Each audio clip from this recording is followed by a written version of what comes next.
3 aylıqdan 1 yaşa qədər uşaqlar üçün inkişaf etdirici oyunlar. Belə oyunlara mən bütün o oyunlara aid edə bilərəm ki, onlar körpənizin barmaqlarını inkişaf etdirir, onun emosiyalarını inkişaf etdirir, toxunma əlaqəsini gücləndirir, xırda motorikasını inkişaf etdirir və bu da gələcəkdə körpənizin nitqinin inkişafına kömək edəcək. Çox kiçik uşaqlara mən iynəli toplarla oyunlar və təqlid oyunları təklif edirəm. Həmçinin adətən biraz böyük yaşlı uşaqlara təklif olunan bəzi artikulyasiya gimnastikası elementlərindən də istifadə etmək olar. Amma yenə də xırda elementlərdən istifadə etmək mümkündür. Məhz artikulyasiya gimnastikası gələcəkdə uşağınızın artikulyasiya aparatının əzələlərini möhkəmləndirəcək və bu da körpənizin nitqinin inkişafına kömək edəcək. Bugün sizə iynəli toplarla oyunlar təklif edəcəyəm. Onlar müxtəlif teksturalarda olur. Uşaq nə qədər kiçikdirsə, topu bir o qədər yumşaq seçirik. Və uşaq nə qədər balacadırsa, oyunu bir o qədər toxunma hissi ilə keçiririk. Yəni, əgər körpəniz hələ çox balacadırsa, onun qucağınıza alırsınız, körpənizin ovucunu açırsınız və top ilə ovucunu özünüz masaj edirsiniz. Bu zaman siz özünüz bir şeir və ya mahnı da uydura bilərsiniz. Əgər uşaq artıq otura bilirsə və sizinlə tam bir oyun oynaya bilirsə, özü də düz qarşınızda oturursa, əla.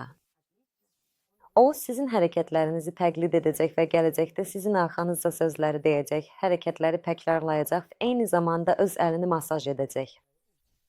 İndi sizə ən sadə tapşırıqlardan birini göstərəcəyəm. Tikanlı kirpi biyirlənir. Nə başı var, nə də ayaqları. Mən onu qabağa biyirlədirəm, mən onu arxaya biyirlədirəm. Sağa sola necə istəyirəmsə. Əlimdəki hər bir barmaq rəqs etməyi bacarır. Sonra ikinci əlini də masaj edə bilərsiniz. Gələcəkdə məhz bu oyunlar sizə və balanıza şeirləri əzbərləməkdə hələ köməkçi olacaq. Amma indi hələ ki balanız yəqin ki danışmır, o sizin hərəkətlərinizi, jestlərinizi təkrarlayacaq və sizin emosiyalarınızı yadda saxlayacaq. İndi isə gəlin sizə elə bir sadə oyun göstərim ki, hər bir ana evdə öz uşağı ilə bunu təkrarlaya bilər. Hamı mətbəxdə yemək bişirməyi sevir. Bugün isə biz əlavə əşyalar olmadan bişirməyə çalışacağıq. Kompot bişirəcəyik. Kompot bişirəcəyik, çoxlu meyvə lazımdır.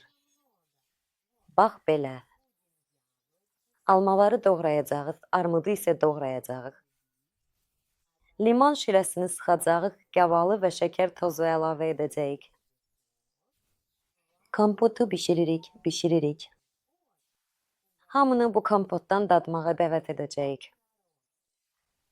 Uşağınız bu oyunu sizinlə böyük həvəslə oynayacaq. Yoxlayın. Bu oyunlar sizə və balanıza əyləncəli inkişaf etməyə kömək edəcək.